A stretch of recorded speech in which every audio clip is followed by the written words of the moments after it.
നീ പോ, ഞാൻ നേരത്തെ വന്നേക്കാം. ഓ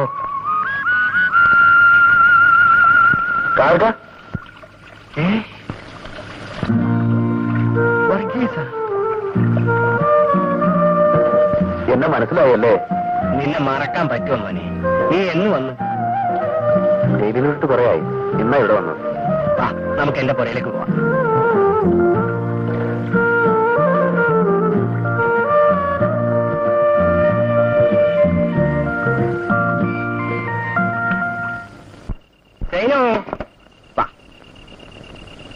വേഗം വറുത്തരച്ചു വെക്കണം. ഒരു മസാലക്കറി. നമുക്കൊരു വിരുന്നുകാരനുണ്ട്. ഈ അറിയോ ഇയാളെ? ഇന്നെ പെറാൻ വേണ്ടി ഉമ്മാനെ കയറ്റുകെട്ടിലേക്ക് കിടത്തി ഈ കാടും മലയും കയറി ഇറങ്ങി ആശുപത്രിയിൽ എത്തിച്ച ആളാ. മോളുടെ പേര് സൈനു. സൈനബാന മുഴുവൻ പേര്. പഠിക്കണോ? എഴുതാനും വായിക്കാനും പഠിപ്പിച്ച്. പിന്നെ ഇവിടെ വെക്കാനും വിളമ്പാനും ആള് വേണ്ടേ? ഇരിക്കും.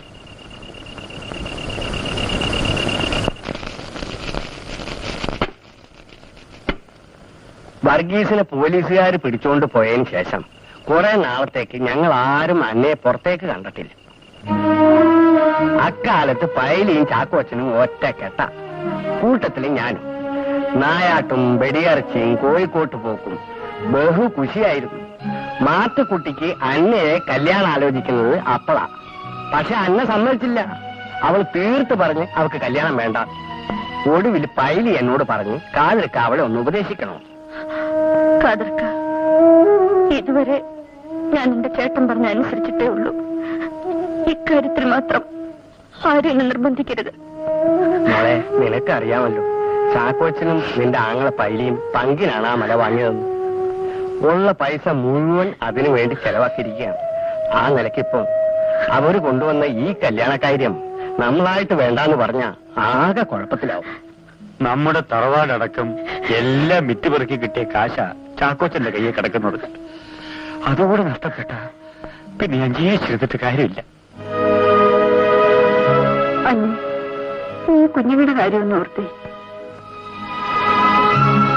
എന്റെ മക്കളെ വഴിയാധാരമാക്കരുത്.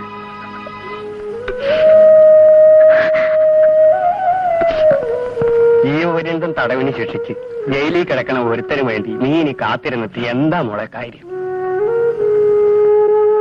പടച്ചോൻ നമുക്കത് വിധിച്ചിട്ടില്ല. നീ ഇതങ്ങ് സമ്മതിക്കും. ഈ കുടുംബത്തിന്റെ നന്മയ്ക്ക് വേണ്ടി.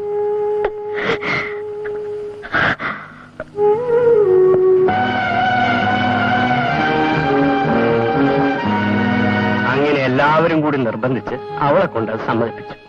കല്യാണം നടന്നത് അങ്ങനെയാണ്. അത് കഴിഞ്ഞ് ചാക്കോച്ചന്റെ പെരുമാറ്റത്തിന് കുറേശ്ശെ മാറ്റം തുടങ്ങി. മലയിലെ കാര്യങ്ങളെല്ലാം മൂപ്പര് നേരിട്ട് നടത്തി. ഭൂമിയുടെ വിലയായി ഇല്ലത്തേക്ക് കൊടുക്കേണ്ട പണത്തിന്റെ അവധിയും കഴിഞ്ഞു.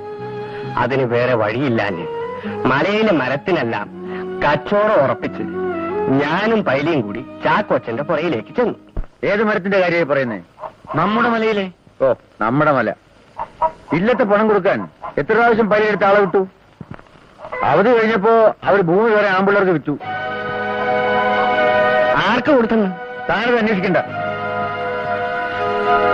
എനിക്കറിയണം.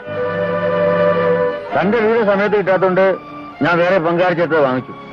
ഇനി ആരും അവകാശത്തിന് വരണ്ട. ഞാൻ വരും. കുറുപ്പച്ചന്റെ ഓടച്ചേർത്ത് എന്റെ പണം കൊടുത്താ വാങ്ങിച്ചത്. ആ ഭൂമിയിൽ എനിക്കുണ്ട് അവകാശം. അത് ചത്തു കുറുപ്പച്ചനോട് ചോദിക്കും. ആദ്യമായിട്ട് ഇല്ലത്ത് മുൻകൂർ കൊടുത്ത 5000 രൂപ അതെന്റേതല്ലായിരുന്നു. താൻ കണക്ക് പറയാൻ വന്നല്ലേ? എനിക്കും പറയാനുണ്ട് ഒരു കണക്ക്. തന്റെ പെങ്ങളെ ഒരുത്തി അവിടെ കെട്ടിച്ചുകൊണ്ട് നിർത്തിയിട്ടുണ്ടല്ലോ. അവളുടെ അപ്പന്റെ വസ്തു വിറ്റ വകയില് അവർക്ക് വലിയ അവകാശം. അന്നക്കുട്ടി പറഞ്ഞപ്പോഴാ ഞാൻ കാര്യം മനസ്സിലാക്കിയേ. ഒന്നുകളഞ്ഞ് ആണുങ്ങൾ സംസാരിക്കുന്ന തിരക്കിലടി കാര്യം. താൻ എന്ത് നക്കാവിച്ച സ്ത്രീധനമാണ് അവർക്ക് കൊടുത്തത്? ചാക്കോച്ച, 1 രൂപ പോലും സ്ത്രീധനം വേണ്ടെന്നല്ലേ താനന്ന് പറഞ്ഞത്. എന്നിട്ടും പൈലി സമയത്താ തനിക്കെന്താ ഞങ്ങളുടെ കാര്യത്തിൽ ഇടപെടാൻ? പൈലി, എനിക്ക് മാത്തുക്കുട്ടി കൂടെ വേറെ 2 കുട്ടികളുണ്ട്. അവരെ ഹോസ്റ്റലിലേക്ക് പഠിപ്പിക്കാൻ പണത്തിന് ചെലവുണ്ട്. ബന്ധുക്കാരാന്ന് പറഞ്ഞിട്ട് ചുമ്മാ അങ്ങനെ പങ്കുചേരാനൊന്നും പറ്റില്ല. ചാക്കോച്ച, എന്നോട് ഈ ചതി ചെയ്യരുതായിരുന്നു. ഈ സ്വത്തിനു വേണ്ടി ഞാൻ എന്തുമാത്രം ശ്രമിച്ചിട്ടുണ്ടെന്ന് നിനക്കറിയാവാം.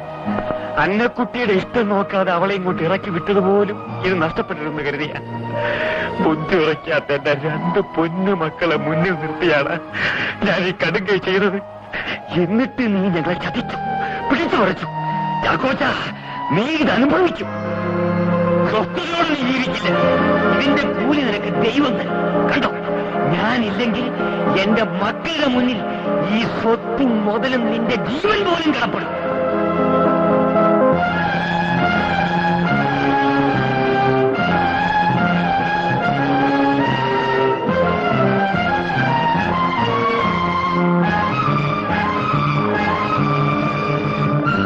ചേട്ടാ, അവിടുത്തെ അപ്പച്ചൻ പറഞ്ഞ കാര്യങ്ങളൊന്നും ഞാൻ അറിഞ്ഞതേയല്ല. എന്നോട് പിണക്കം തോന്നരുത്. എന്റെ പൊന്നു ചേട്ടാ, ഞാൻ അങ്ങനൊന്നും പറഞ്ഞിട്ടില്ല. അന്നേ, നീ എന്റെ പെങ്ങളാടി. സ്വത്തും മുതലും പോയതിലല്ല, നിന്നെ ഈ ദുഷ്ടന്മാരിടയിലേക്ക് ഇറക്കി വിട്ടതില്ല ഇപ്പൊ ഈ ആങ്ങളയ്ക്ക് സങ്കടം. നീ പോ.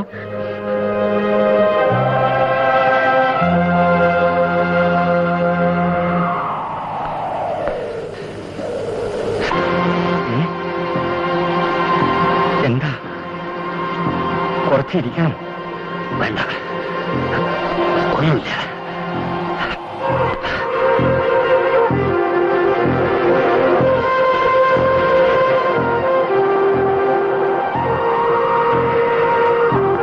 പെങ്ങളെ സൽക്കരിക്കാതെ വിടില്ലെന്ന് ഞാൻ കരുതി. എന്താ പെട്ടെന്ന് മടങ്ങി?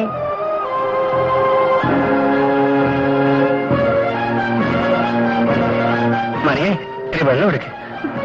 വൈലി, കുഞ്ഞുപോലെ പാപ്പച്ച, മക്കളെ, വൈലി.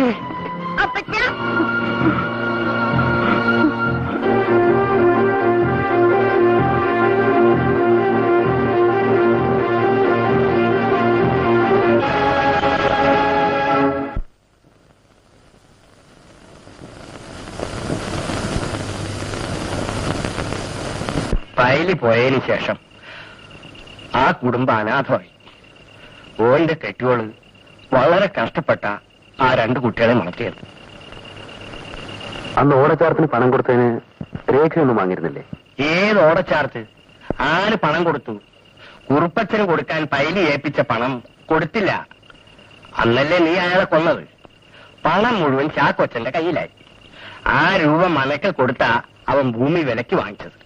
പങ്കുകാരുണ്ടെന്നൊക്കെ പറഞ്ഞ് വെറുതെയാ. മല മുഴുവൻ കയ്യിലായപ്പോ അവൻ അടിവെച്ച് കയറ്റമായി. ഇപ്പൊ കാറായി, ജീപ്പായി, സായിപ്പിന്റെ ബംഗ്ലാവും തോട്ടവും കയ്യിലായി. ചാക്കോച്ചൻ ഇന്ന് വയനാട്ടിലെ രാജാവാണ്.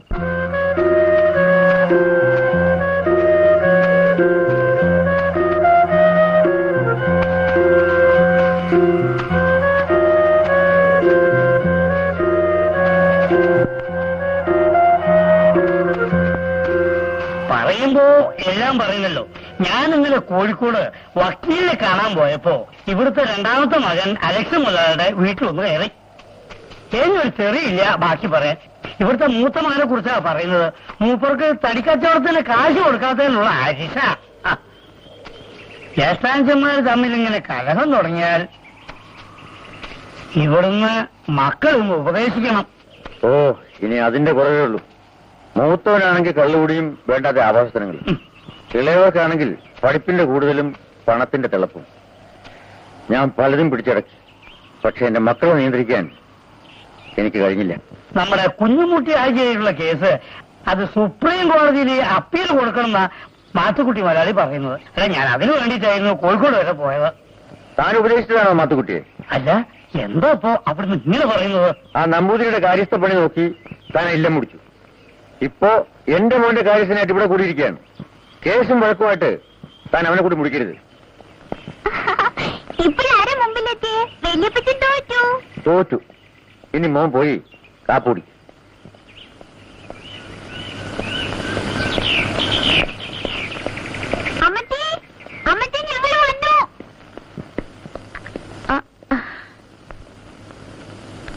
എന്തിനാടിയത്? അപ്പച്ചന്റെ വയറ്റുവേദനയ്ക്ക് മുടങ്ങാതെ കഴിക്കണമെന്നല്ലേ ഡോക്ടർ പറഞ്ഞിരിക്കുന്നേ? അമ്മച്ചി, എനിക്കും കാപ്പിതാ. തരാം മോനെ. മാത്തുക്കുട്ടി എണീറ്റോടി? ഇല്ല. അവന് തലയ്ക്ക് വെളി വരുമ്പോ നീ പറ, അലക്സ് വരുന്നുണ്ട്, വഴക്കിനൊന്നും പോണ്ടാന്ന്. അവനോട് സമാധാനം ഞാൻ പറഞ്ഞോളാം.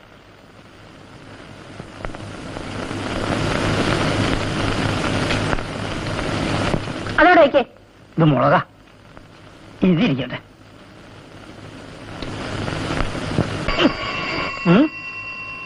എന്താ അപ്പോടെ ഒരു മണി? മോളിൽ വിളിക്കാം. ഒടുക്കത്തെ 3 പ്രാവശ്യം വാതിൽ ചെന്നതാ കാപ്പിയായിട്ട്. കഥ തുറന്നില്ല. ഇപ്പോഴാ മണി അടിക്കുന്നത്. ഞാൻ കൊണ്ടുകൊള്ളാം. നീ വേഗം അരയ്ക്കാൻ നോക്ക്. അലക്സും ശൈലിയും വരും. അപ്പേ അന്നക്കുട്ടി, ഞാൻ വന്നു എന്നുള്ള വിവരം മാത്തുക്കുട്ടി മലയാളി ഒന്ന് സൂചിപ്പിക്കാം. ശരി. അവൻ എന്തെടുക്കുവാ മേരി? വിളിച്ചാ കേൾക്കത്തില്ല. ജെയിംസാണ് സംസാരിക്കുന്നത്. ആര്? മോളി, പാലയിലെ കോള്. നിന്റെ മമ്മി തന്നെ. മോളി ഇവിടെ കൊടുക്കാം. Hi mummy. കൊണ്ടുവന്നോ? ഡാഡി ഡൽഹിയിൽ നിന്ന് വാങ്ങിച്ച ബെൻസ് കാർ കൊണ്ടുവന്നു. എന്നാ കളറാ? Oh fine. ഇങ്ങോട്ട് കൊണ്ടുവാ. ഇവിടെ ഉള്ളവരൊന്ന് കാണട്ടെ. ആ ആ അലക്സാൻ ചേട്ടത്തി വന്നെന്ന് തോന്നുന്നു.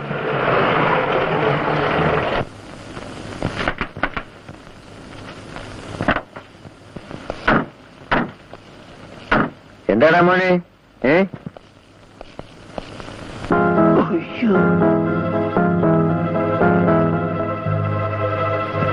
അപ്പ അടുത്ത 15-ാം തീയതി മോന്റെ പിറന്നാളാ. ആഹാ, നമുക്ക് ഇവിടെ വെച്ച് ആഘോഷിച്ചോളാം. അത് കോഴിക്കോട്ട് വെച്ച് അവിടുത്തെ ഫ്രണ്ട്സിനെ ധാരാളം വിളിക്കാനുള്ളതാ. അവരെങ്ങോട്ട് വിളിച്ചോ. നമ്മുടെ തോട്ടവും ബംഗ്ലാവും ഒക്കെ അവിടുന്ന് കാണട്ടെ.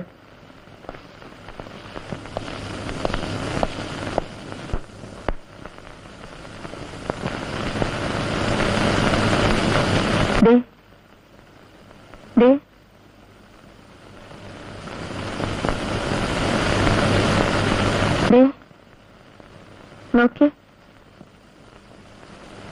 എന്തിനാണ് ഇപ്പൊ എന്നെ വിളിച്ചണയിപ്പിച്ചത്? അലക്സോട്ടും ഷേർലിയും വന്നിട്ടുണ്ട്. അതിന് ഞാൻ അവരെ പൊന്നും കുറിച്ച് മുത്തുകടം കൊണ്ട് സ്വീകരിക്കണം. അപ്പനൊരു കാര്യം. നിനക്കാണോ വക്കാലത്ത്? ഉറങ്ങാനും സമ്മതിക്കത്തില്ല നാശം. പോയില്ലോ മീന്ന്.